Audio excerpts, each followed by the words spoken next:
بھیجتے ہیں، مومنو تم بھی ان پر درود بھیجو اور خوب سلام بھیجا کرو۔ جو لوگ اللہ اور اس کے پیغمبر صلی اللہ علیہ وآلہ وسلم کو اذیت پہنچاتے ہیں ان پر اللہ دنیا اور آخرت میں لعنت کرتا ہے، اور ان کے لیے اس نے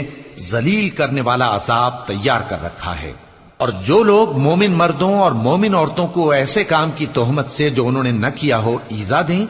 تو انہوں نے بہتان کا اور کھلے گناہ کا بوجھ اپنے سر پر رکھا۔ اے پیغمبر صلی اللہ علیہ وآلہ وسلم،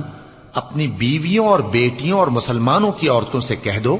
کہ باہر نکلا کریں تو اپنے چہروں پر چادر لٹکا کر گھونگھٹ نکال لیا کریں۔